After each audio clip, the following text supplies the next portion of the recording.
yo que me siento muy español y me gusta España entera, y soy gallego, pero me enloquece Andalucía, y creo que tenemos un país maravilloso, pues hombre, la tierra tira, y efectivamente Cedeira es aquel lugar, lo dijo un día un poeta gallego, es aquel lugar donde el mundo se llama Cedeira. Y mi padre decía siempre, nunca hables mal ni del pueblo donde naciste, ni de la empresa donde trabajas. Y yo lo cumplo a rajatabla. Siempre hablo muy bien de Cedeira, hablo muy bien de la empresa en que trabajo y hablo incluso muy bien de la empresa en la que trabajé, que es el diario ABC y que es La Voz de Galicia. Son dos periódicos extraordinarios, ABC es indestructible, es un periódico que ha resistido todos los pasos desde que su fundación en 1903 hasta nuestros días. En la época del reinado de Alfonso XIII había un montón de periódicos en Madrid, solo quedó ABC. Vino la República, había un montón de periódicos, solo quedó ABC. Vino el franquismo, había un montón de periódicos, solo quedó ABC. Y ABC es hoy todavía el único periódico que resiste. Yo siempre hablaré muy bien de ABC. Fue un honor ser director de ABC y efectivamente, ¿por qué le pongo importancia? Porque Cedeira, que es el fin del mundo, venir hasta Madrid y ser 10 años director de ABC, bueno, pues uno no se siente... No me quejo. Pero voy a hablarles de lo que me sugirió Feliciano. Bueno, Feliciano me dijo que hablase de la actualidad, pero yo creo que si algo caracteriza la actualidad es la incertidumbre. Yo le propuse titular la charla un poco, no cómo vivir la incertidumbre, ya me gustaría a mí saber cómo se puede vivir en la incertidumbre, sino vivir la incertidumbre. Es decir, yo creo que vivimos desde siempre, desde que el ser humano puebla la tierra, vivimos en la incertidumbre. La única diferencia es que el ser humano, nos habíamos vuelto muy fanfarrón. Las nuevas tecnologías, el avance tecnológico, la medicina, la ciencia en general, nos había hecho creer que éramos eternos, que aquí no iba a pasar nada. Y claro, si uno lee el Eclesiastés, que hay que leerlo de vez en cuando, ya dice tiempo de vivir y tiempo de morir. Y hay un tiempo para morir, y también en San Mateo dicen, no sabemos cuándo está ni en la hora ni el día. No me quiero poner trágico, porque además yo soy optimista. No, yo soy muy optimista. Lo que sí quiero es que creo que tenemos que ser optimistas cuando hay crisis y alertar cuando hay tiempos de bonanza, para que el ser humano no sea lo que tiende a ser, que es un fanfarrón. Somos unos fanfarrones. Por tanto, hay otro personaje muy interesante que lo tengo que pronunciar con exacta, que es Francesco Guicciardini, que era en realidad el maestro de Maquiavelo. Guicciardini fue el primer ministro, o especie de primer ministro de Clemente VII, cuando Clemente VII y Carlos I de España y V de Alemania se liaron a tortas en distintas guerras. Y él decía una cosa que a mí me quedó grabada y que creo que nos debe llevarnos a la reflexión. Decía, claro que todo acaba, todo tiene un principio y todo tiene un final. Y decía, los imperios también acaban. Y claro que se acabó la Mesopotamia de aquellos grandes persas, se acabó el Imperio Egipto, se acabó la Grecia clásica, se acabó Roma, se acabó el Imperio Español, se acabó el británico. Probablemente estemos ahora viviendo el fin del Imperio norteamericano, probablemente. Lo que pasa es que como somos los contemporáneos, y dice Stephen Zweig que no hay peor analista que el contemporáneo. Entonces no somos conscientes, pero evidentemente Norteamérica ya ha dicho, yo ya no me meto en más líos, y esto es en parte lo que decía Guicciardini. Todo imperio tiene un principio y tiene un final. Y probablemente estamos asistiendo a cómo va bajando Norteamérica y cómo va subiendo China, con otro modelo, etc., que hablaremos de ello porque creo que lo haré lo más rápido posible. Pero miren ustedes, hay un personaje que se llama Peter Turchin, pero pueden buscar en Google. Peter Turchin es un sociólogo y al mismo tiempo matemático que tiene la doble condición de haber nacido en Rusia, pero sin embargo vivir en Nueva York. Y a Peter Turchin, junto con otros analistas y politólogos, en el año 2010 le pidieron que hiciese unos análisis, cómo va a ser la próxima década, del 2010 al 2020. Y todos dijeron cosas maravillosas, vamos a seguir avanzando, la tecnología, en fin, desaparece el dinero, todo va a ser mejor. Más longevidad, más... Y de repente Turchin fue el único que dijo, pues en el 2020 va a venir un año de una inestabilidad tremenda, aplicando un logaritmo y todas las variables que él manejaba, que tenían que ver con el clima, con el comportamiento de la bolsa, con los ciclos económicos, etcétera, etcétera. Y él predijo en 2010 que en 2020 iba a empezar, y no era el año solo, dice, empieza una época de enorme inestabilidad en el mundo, donde probablemente se tardará años en volverle a dar estabilidad al globo terráqueo. Y yo creo que justamente Turchin tenía razón y acertó. En el 2020 conocimos la COVID, que como una sociedad un tanto infantiloide nos asustamos muchísimo, no era para menos, la gente se caía como moscas, pero es que resulta que la humanidad a lo largo de la historia tuvo muchas pestes, muchas gripes, muchas etapas en las que la gente se moría así, pero claro, nosotros pertenecíamos a una generación fanfarrona, por eso permíteme que lo diga, que creíamos que nunca nos iba a ocurrir esto. Hay un personaje de Tolstoy, Iván Ilich, ¿no?, que decía que solo se morían los demás. Él nunca creyó, se titula El funeral de Iván Ilich, en realidad, sí, pero se morían los demás, él no se moría. Bueno, pues nosotros algún día nos moriremos. Entonces, como digo, este tipo de incertidumbre que adelantó Turchin, para mí, yo me atrevo a decir que es el mayor cambio que estamos viviendo ahora mismo de los últimos 25 años. El mayor cambio que se está produciendo en el mundo del último cuarto de siglo se está viviendo ahora. Y tiene mucho que ver, desde mi punto de vista, con dos vectores que van en direcciones contrarias. Uno es el hiperdesarrollo de la tecnología, que está transformando muchísimas pautas de comportamiento y de convivencia en la ciudadanía, y por otro lado un proceso de infantilismo en la sociedad que permite el auge de los populismos.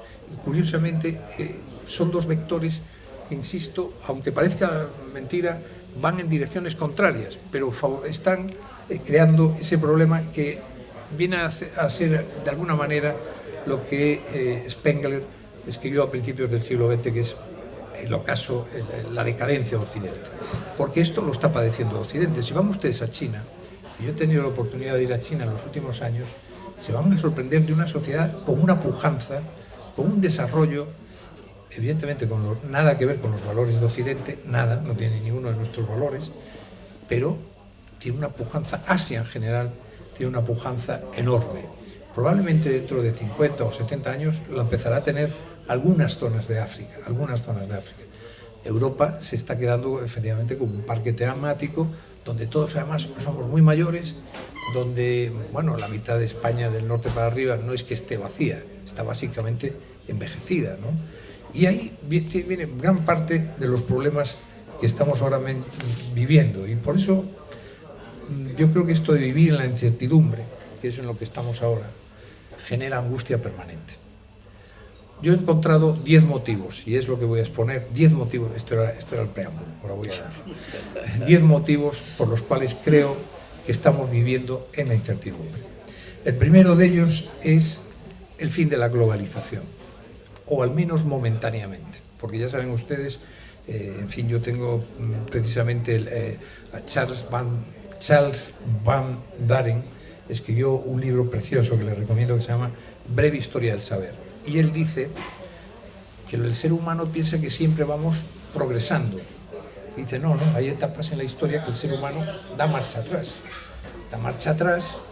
y pierde mucho de lo que había avanzado, y son las otras generaciones las que de nuevo vuelven a recuperar el terreno perdido. Probablemente entre el Imperio Romano, la Edad Media y el Renacimiento, pues evidentemente hubo ahí unos siglos de retroceso.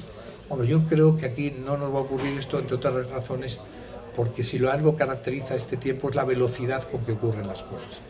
Pero lo que sí es cierto es que probablemente este gran cambio que se está operando en el mundo, el mayor cambio de los últimos 25 años, en algunos aspectos puede ser un retroceso. Por eso, uno de los retrocesos puede ser este primer asunto que yo apuntaba, que era el fin de la globalización. La guerra de Ucrania, la invasión de Ucrania, pero no sé por qué andan con el eufemismo, no es invasión, es guerra. Es guerra, Unos señores que invaden y matan a los que vivían en ese país. Es una guerra, precedida de una invasión, pero es una guerra. Bueno, pues evidentemente uno de los mayores directivos del fondo BlackRock, Larry Fink, lo decía el otro día, decía, Ucrania lo que supone y lo que está suponiendo es el fin de la globalización. Yo creo que la globalización volverá, pero evidentemente vamos a existir unos años importantes, a lo que también contribuyó la COVID. Es decir, de repente Europa se dio cuenta, por ejemplo, que no puede, eso de que fabriquen ellos y nosotros no vamos a fabricar es un error monumental. Claro que hay que fabricar. España, si algo tiene que hacer, es volver a las fábricas. Nos hemos convertido en un país de servicios, de turismo, con un modelo productivo equivocado, y tenemos que volver a fabricar, volver a tener operarios, hacer una buena formación profesional, etcétera, etcétera. Pero, como decía, a mí me parece que este fin de la globalización también tiene mucho que ver con lo que decía al principio, la debilidad de Occidente. Occidente, nosotros somos los más débiles del globo terráqueo, pero somos fundamentalmente débiles porque somos unos mangantes, somos unos vagos.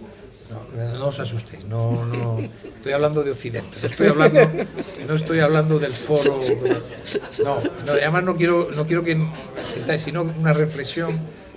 Occidente, claro, Occidente está instalado en el estado del bienestar, que es maravilloso, que yo lo defiendo y que es uno de los grandes logros, pero hay que explicarle a la gente que el estado del bienestar cuesta dinero. Es que aquí lo que está pensado es, el estado del bienestar lo da Dios como el maná en el desierto. No, el estado del bienestar cuesta mucho dinero y hay que mantenerlo, y sobre todo, más que hay que hacerlo viable, cosa que la izquierda y la extrema izquierda en este país son de los que están convencidos que el estado del bienestar lo da Dios por la mañana, aunque ellos no crean en Dios. Y precisamente en ese sentido, de esa debilidad de la que hablaba, está el pacifismo. El pacifismo es también otra. Claro, es que yo soy pacifista, pero no quiero que me maten. Y desde siempre, desde los romanos que decían si volen pacem para bellum, si quieres la paz, prepara la guerra. Clausewitz, que fue uno de los grandes pensadores del mundo de la milicia, decía una cosa muy interesante, definía la defensa. La defensa es aquella capacidad que tiene un país de defenderse de un golpe que tiene previsto. De un golpe que tiene previsto, es decir, no del que no tienes previsto. Bueno, este es uno de los países, el nuestro, estamos encantados porque no gastamos nada en defensa. Somos, junto con Luxemburgo, el país que menos destinamos a la defensa nuestra. Y además hemos desprestigiado. Malta también. Bueno, pero Malta es una anécdota. Pero España, es más, Marruecos tiene, ya no en porcentaje sobre el PIB, sino en total, mucho más presupuesto de defensa que España. Teniendo España una situación geoestratégica de extraordinaria sensibilidad, pues nosotros tenemos a 14 kilómetros de nuestras costas la frontera más débil en cuanto a renta per cápita de todo el globo terráqueo. Es decir, entre un muchacho de Kabila, allí en el norte de Marruecos, y un muchacho de Tarifa, está la mayor diferencia de renta per cápita de todo el globo terráqueo. Entre México y Estados Unidos no hay esa diferencia, ni en ningún país de Asia, ni nada por el estilo. Por tanto, esa idea de la defensa tiene que volver, precisamente porque aunque vamos a ir a grandes ejércitos como el que se pretende ahora en Europa de 5.000 soldados, es curioso que la OTAN se está demostrando que no nos sirve para nada, más allá de colocar a Sánchez en el lugar adecuado en la última. Bien, como segunda cuestión está la disrupción tecnológica. Esto para mí es clave, es decir, nosotros tenemos la suerte de vivir como las generaciones que les tocó vivir en la irrupción de la imprenta. Cuando aparece la imprenta, en Europa precisamente se generan unos grandes desencuentros, enfrentamientos, Lutero, guerras de la reforma, la contrarreforma, guerras de religión, etcétera, etcétera, porque se consigue algo que logra la propagación de las ideas. que es la imprenta. Internet y todo el mundo digital viene a ser más o menos lo que la imprenta supuso, con una sola diferencia. Es mucho más veloz, es global, y que la velocidad con la que está llevando a cabo y operándose los cambios en la sociedad es enorme.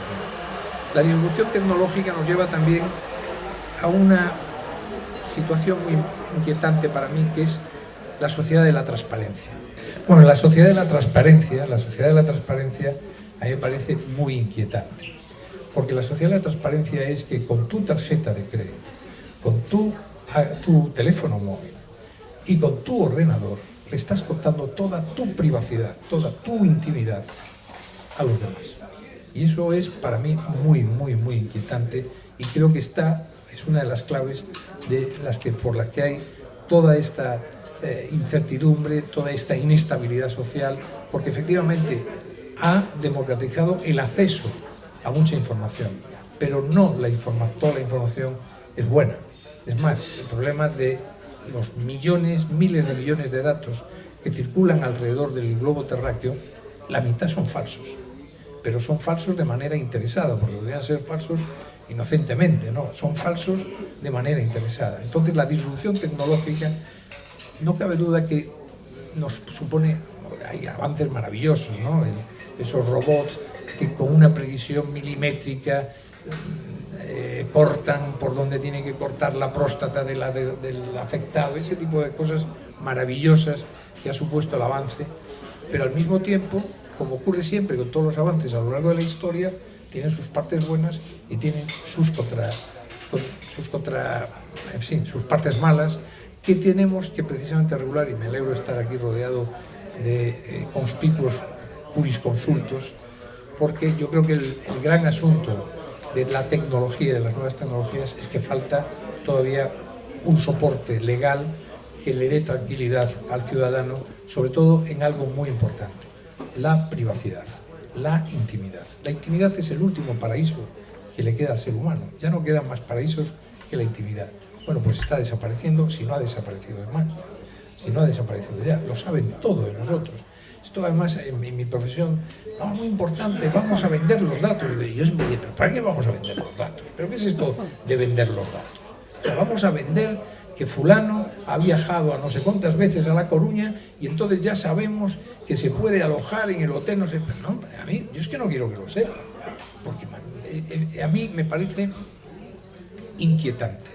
Tan inquietante que efectivamente nos encontramos que en países muy desarrollados, como es el nuestro, que es uno de los grandes países del mundo, sin ningún género de dudas, España es un gran país, pero tenemos ahora mismo a la justicia española hecha unos zorros.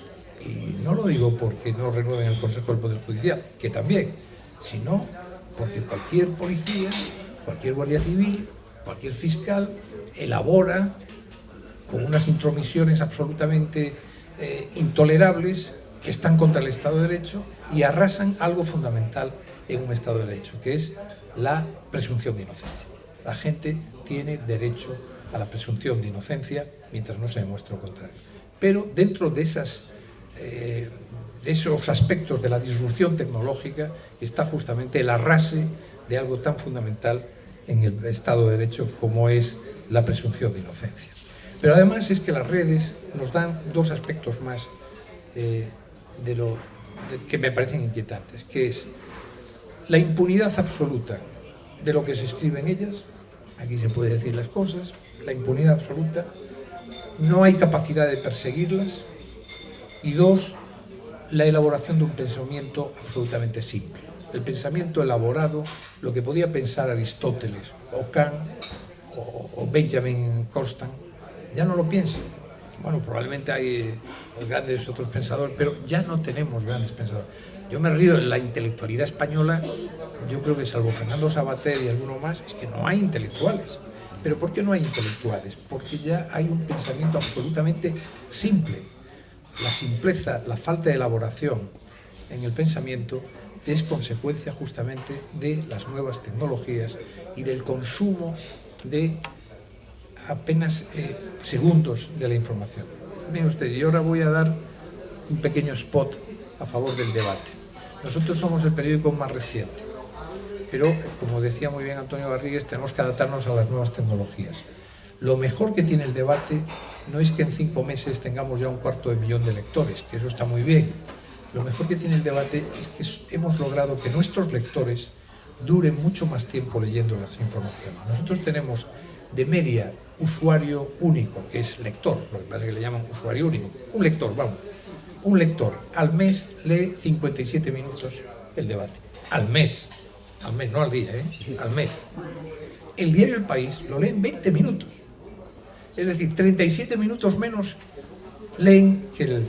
Bueno, hay otros que los leen 5 minutos, hay otros que los leen 18. Les pongo 2 referencias. El debate, el lector del debate, se detiene a leer los artículos, la información, por espacio de 57 minutos al mes. El lector del País se detiene 20 minutos.